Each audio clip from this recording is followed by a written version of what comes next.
바나바는 안디옥 교회에 가서 그가 이르러 안디옥 교회에 도착한 겁니다. 도착해서 하나님의 은혜를 받다게요. 건물을 본 것이 아니에요. 거기 사람이 많이 있다, 적게 있다, 이게 본 게 아니에요. 거기 유대인이 있다, 이방인이 있다, 이런 본 것이 아니라 그 교회에서 뭘 봤다고요? 하나님의 은혜를 보고 기뻐했다. 자, 여기서 우리는 뭘 알 수가 있습니까? 교회에 꼭 있어야 할 필수 요건은 하나님의 은혜가 있어야 될 줄로 믿습니다. 하나님의 은혜는 성령이 역사한 일하심으로 나타난 증거야. 성령 하나님께서 역사하신 드러난 증거가 하나님의 은혜인 거예요. 은혜. 바나바가 가서 안디옥 교회에서 하나님의 은혜를 보고 기뻐했다는 것은 성도들에게 성령이 역사하셔서 성령이 기름 부으셔서 하나님의 역사가, 변화가, 얼굴을 보니까 은혜. 옆 사람 얼굴을 보세요. 얼굴을 보시고 하나님의 은혜가 넘칩니다. 은혜가 보입니다. 할렐루야. 그런 거요. 그런 거예요. 은혜가 보인 거야. 은혜가 그 사람의 얼굴, 은혜가 보인 거예요. 사랑하는 성도 여러분, 교회는 성령 하나님이 일하는 역사가 반드시 일어나야 할 줄로 믿습니다. 하나님이 일하신 역사가 바로 하나님의 은혜예요. 그런데 우리 성도들은 이 하나님의 은혜를 먹고 사는 존재들입니다. 그래서 하나님의 풍성한 은혜가 우리 교회에도 넘치기를 늘 사모하며 기도해야 될 줄로 믿습니다. 그러니까 성령님께서 끊임없이 교회에 일하시는 역사, 이게 있어야 된다. 사람만 모이면 안 돼요. 제가 가끔 기도할 때 쓰는 멘트가 뭐예요? 하나님, 사람만 모이는 시간 되지 않게 하여 주옵소서.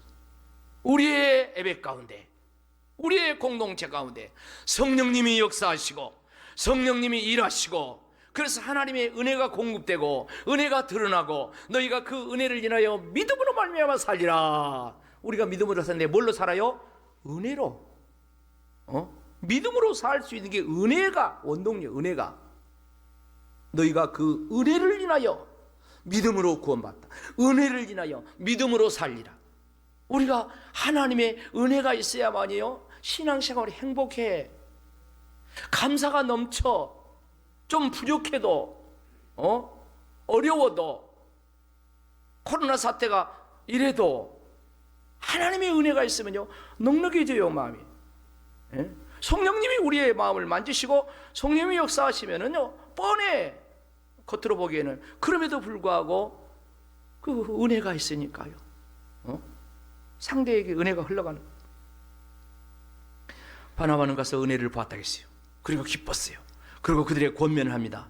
오늘 23절 하반절에 뭐라고 얘기합니까? 모든 사람에게 굳건한 마음으로 주와 함께 머물러 있으라. 무슨 말입니까? 모든 사람에게 굳건한 마음으로, 마음 흔들리지 말고 주와 함께 머물러 있으라. 어디에? 은혜에 머물러 있으라. 할렐루야. 여러분, 우리 마음을 흔드는 것이 얼마나 많습니까? 지금 코로나로 인해서 힘든 게 너무 많아요. 세상 사람들 그러고 우리 신앙생활하는 우리들도 그러고 목회라는 저들도 너무 힘들어. 너무 마음대로 뭘 할 수가 있어야지. 이러면 이렇고 저러면 저렇고. 어제도 그 장로회 수련회하면서 얼마나 기도하고 또 준비하고 또 눈치 보고 얼마나 그랬는지 몰라요. 하나님의 은혜로 우리의 마음을 굳건하게 하고, 무릇 지키는 만보다 네 마음을 지키라 했습니다. 저와 여러분의 마음을 지켜야 될 줄로 믿습니다. 그리고 은혜 가운데 머물러 있어야 돼. 은혜 가운데. 그걸 지금 권면을 하고 있는 겁니다. 교회가 부흥합니다. 바나바 혼자 도저히 목회할 수가 없어요. 그래서 어쩌습니까? 저 다소에 칩거하고 있는 사울을 찾아갑니다. 이 사울이 나중에 바울 되지 않습니까? 데려와가지고 이제 같이 함께 안디옥 교회에서 목회를 하는데 역사가 계속 일어납니다. 이 역사를 사도 바울이 자기가 체험한 그 하나님의 은혜와 더불어서 나중에 편지를 보낼 때마다 로마서부터 13권, 히브리서까지 14권 편지를 보는데 편지를 보낼 때마다 서두에 뭘 이야기합니까? 공통적으로 하나님의 은혜, 예수 그리스도의 은혜, 그걸 항상 이야기한 거예요. 그리고 자기가 신앙 고백하잖아요. 그 고백이 많이 나오는데 그 가운데 대표적인 고백이 고린도서 15장 10절 말씀이요. 어떤 고백입니까? 그러나 내가 나 된 것은 하나님의 뭘로 됐다? 은혜로 됐다. 나는 죄인 중에 괴수예요. 예수 믿어 핍박하고 그야말로 만삭대지보다는 7삭대 8삭대 같은 그런 자인데 오늘 바울이 된 것은 하나님의 은혜로 됐다.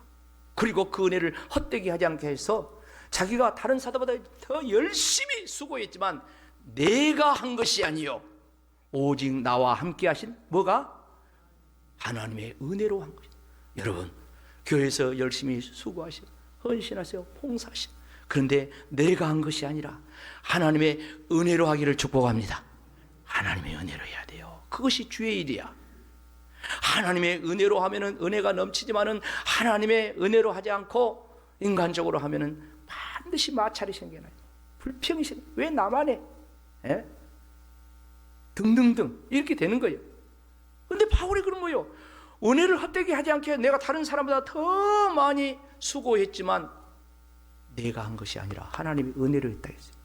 그래서 이 은혜에 대한 사실을 고백을 하면서 고린도 후서 6장 1절 2절에서는 은혜에 대한 권면을 합니다. 뭐라고 이야기합니까? 우리가 하나님과 함께 일하는 데서 너희를 권하노니 하나님의 은혜를 뭐하지 말라?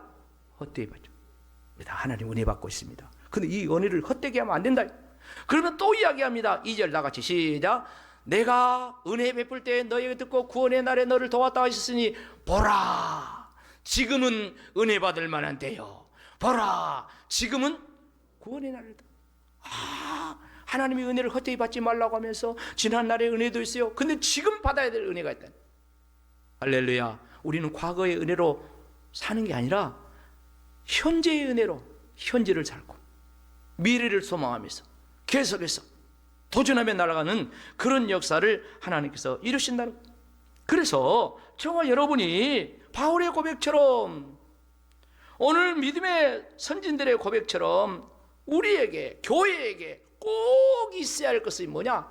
하나님의 은혜, 성령의 역사, 이것이 꼭 있어야 돼요. 이게 없으면 교회는 꽝이야. 여러분 교회에 올 때 뭐라고? 은혜 받으러 왔잖아요. 그 다음에 두 번째 안디옥 교회에 꼭 있어야 할 교회 필수 뭐가 있었어요? 그리스도인들이 있어요. 교회에 꼭 있어야 할 그리스도인입니다. 자, 여러분 성경에서 그리스도인을 어떤 사람을 그리스도인이라 합니까?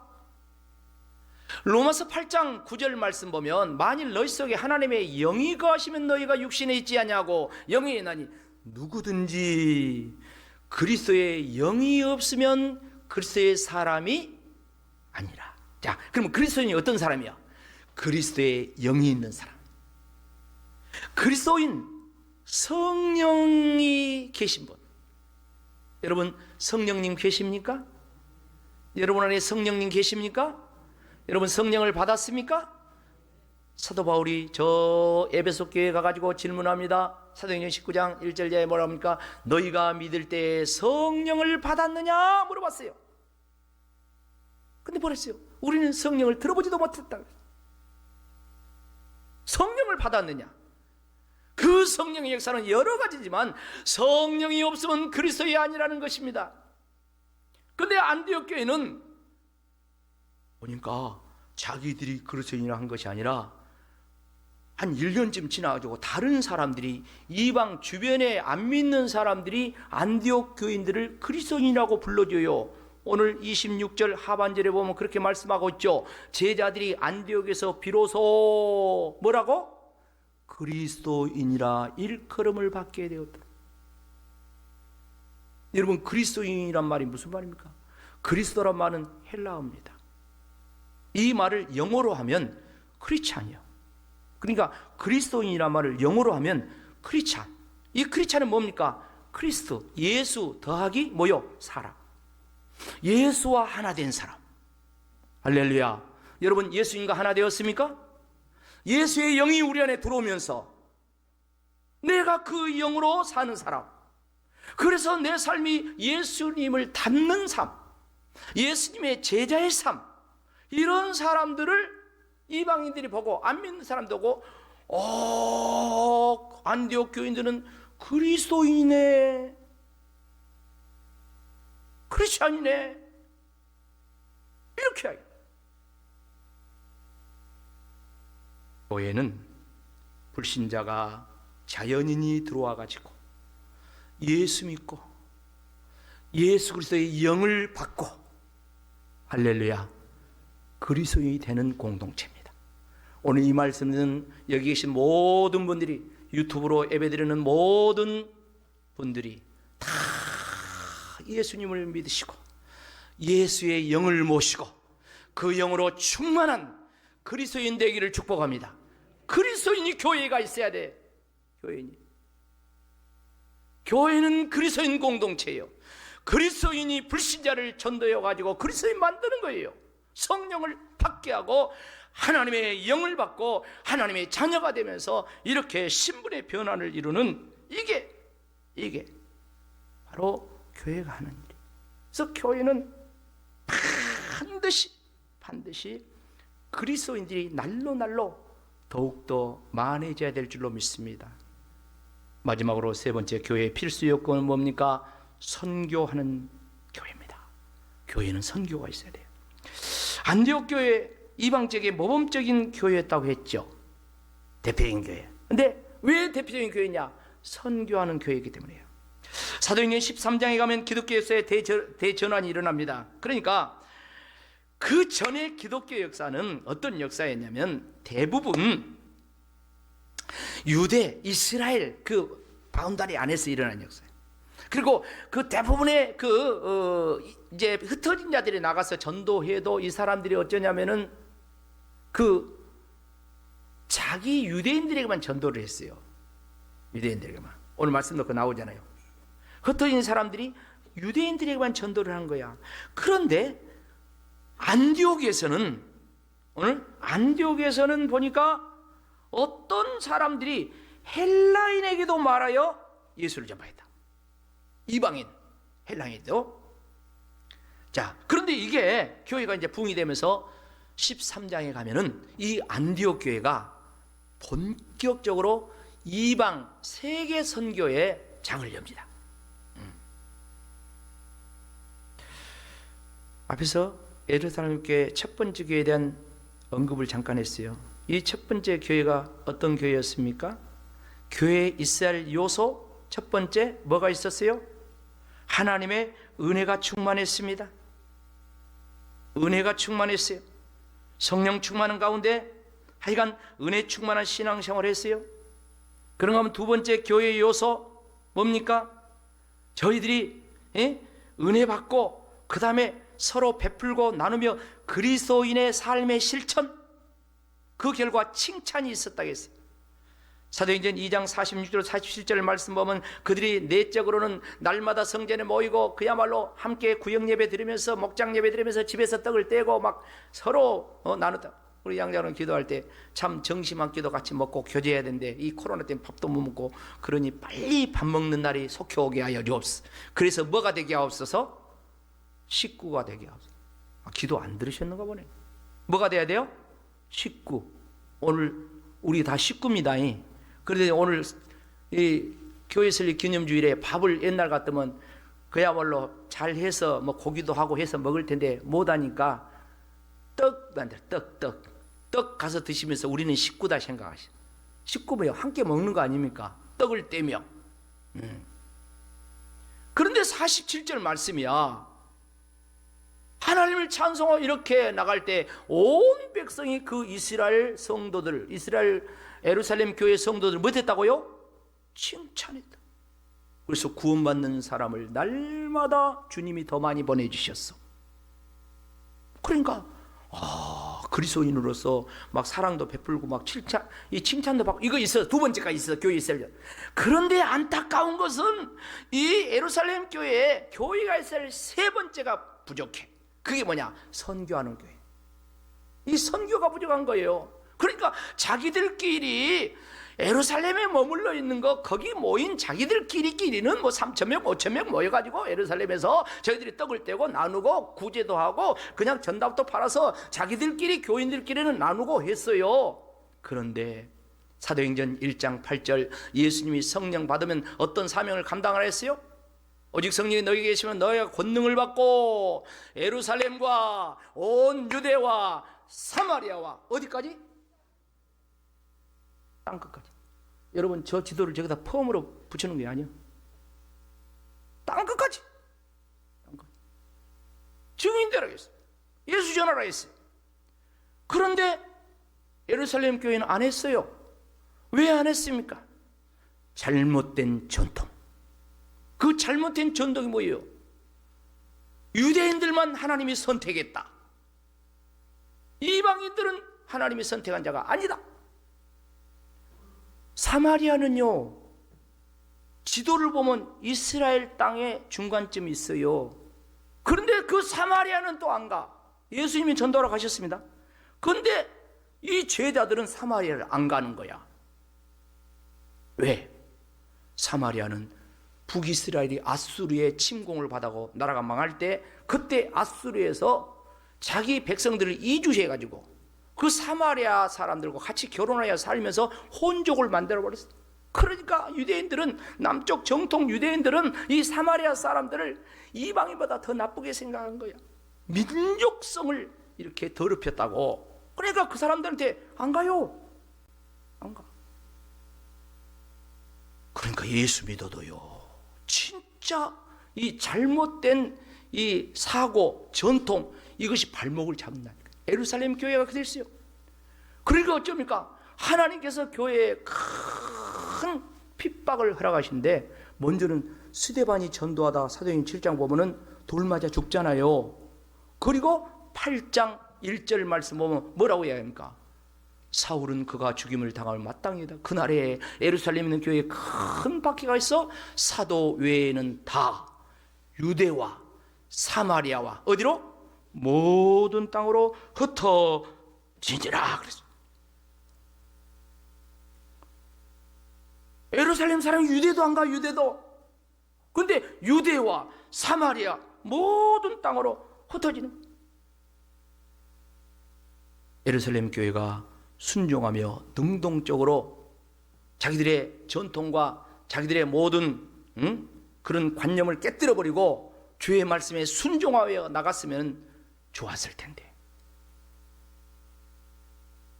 교회를 흩어버려요.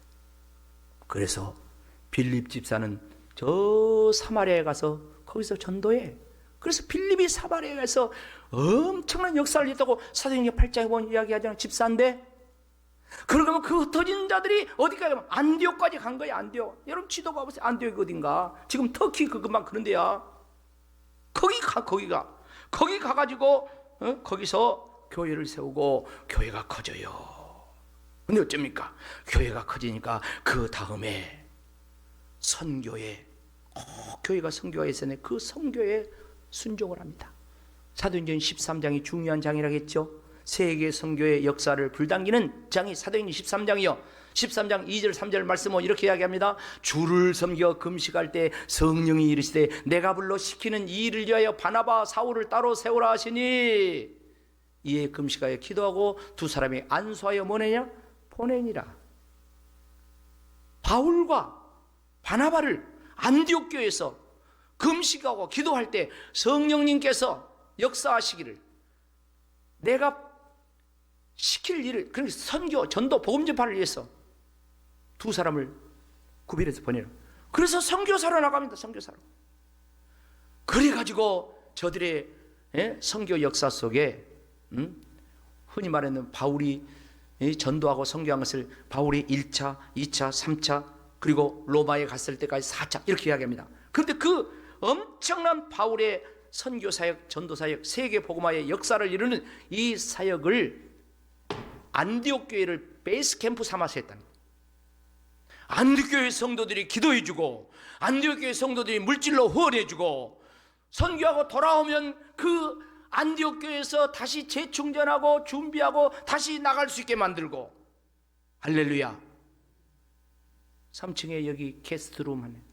그 게스트룸 손님들 오라면 그런 뜻이죠. 근데 손님 중에 특별히 선교사들, 이런 사람들, 한 사람들이 와서 쉬고 하라고. 그래 이거 만들어. 위드 코로나라는 이제 조금 있으면 위드 코로나 하면 이제 조금 풀어지면 이제 올 사람 오겠다 한 사람들이 있더라고. 사랑하는 성도 여러분, 성령이 임하시고 교회가 탄생하면서 이루어져야 될 중요한 사역이 선교 사역이에요. 그 기업을 하는 사람도 처음에 할 때는, 소기업 처음에 할 때는 자기 것 감당하기 힘들어요. 구멍가게 한 사람이 자기 것 감당하기 힘들죠. 그런데 이 작은 기업을 한 사람이 기업이 커져. 그럼 어쩝니까? 사회적 책임이 뒤따르는 거야. 교회도 마찬가지입니다. 교회 개척교회, 조그만 교회 할 때는 그야말로 교회 운영하기도 힘들어요. 그런데 어떤 교회들은 하나님이 복을 주셔서 많은 교인들을 맡겨주시고, 그리고 교회가 커지게 만들고 부흥하고 성장하게 만들어. 우리 교회처럼. 그러면 뭐 돼야 됩니까? 교회가 이제 세상에 사명이 있다는 거예요. 교회가 큰 교회는 큰 교회에 걸맞게 선교적인 사명을 감당을 해야 되는 겁니다. 그래서 우리 교회가 이쪽으로 딱 오면서 표를 딱 바꿉니다. 표를 바꾸면 뭐라니까? 액치의식구, 미래로 못하는 게 도약하는 게. 그리고 저 위에는 2030 신앙 비전. 2030년까지, 한 10여 년까지는 이런 정신으로 이 역사를, 자, 미래로 도약하는 교회. 그건 뭡니까? 여러 가지 의미가 있겠죠. 근데 오늘 설교를 마무리하면서 우리가 61주년 이제 설립 기념주의를 맞이해서 우리의 꿈을 구체화시켜야 돼요. 그러면 이제 이렇게 세팅이 다 됐어요. 하나님께 구성전도 금방 매각시킬 겁니다. 할렐루야. 걱정하지 마세요. 여기에 이 역사를 이루신 하나님께서 그것 안 하겠습니까? 다 해요. 걱정하지 마세요. 이제 여기서 어떤 꿈을 펼쳐갈 것인가? 어저께 노예를 섬기는 차원에서 첫 번째로 장로님들 세미나를 여기 장소를 못 찾아가지고 여기저기 하다가 어떻게 하고 우리 교회를 오게 됐어요. 그런데 하나님께서 이 역사를 통하여서 얼마나 또 기뻐하시고 또 많은 분들이 이 부분에 대해서 참 구리제일교가 앞으로 지역사회뿐만 아니라 노예를 위해서도 더욱 쓰임 받겠다고 그렇게 이야기를 하더라고요. 그뿐입니까? 총회를 위해서도 또 세계 열방을 위해서 우리가 건축하면서 건축 기념교회 하자겠죠. 코로나 때문에 지금 오고 가지도 못하고 그러니까 그렇지만은 그것도 이제 조만간에 코로나 풀리고 그러면은 하나님이 인도하심 따라서 할렐루야. 예, 해외 기념교회 한다 딱 세우고 그렇게 해야 되지 않겠습니까? 그뿐이 아니야. 그뿐이 아니야. 오늘 말씀한 것처럼 계속해서 하나님께서 원하시는 선교 사명을 감당하는 교회가 될 때에 우리는 예루살렘 교회 안 되고 안디옥 교회 됩니다. 예루살렘 교회는요 성경에 즉시 나타나요. 나중에 얻어먹는 교회가 돼. 뭐든 교회가 된다고요? 얻어먹는 교회가 돼. 절대로 우리 교회는 주는 교회 돼야지. 베푸는 교회 돼야지. 얻어먹는 교회 되면 안 됩니다. 작년에 재작년에 교회 건축하면서 여기저기서 십시일반으로 다른 교회들이 조금씩 막 보내줬어요. 얼마나 부담스러운지 몰라요. 우리는 그보다 더 많이 베풀고 더 많이 섬기고 주는 자가 받는 자보다 더 복이 있다. 선교적인 삶을 사는 우리 교회 되기를 주의 이름으로 축복합니다. 아멘.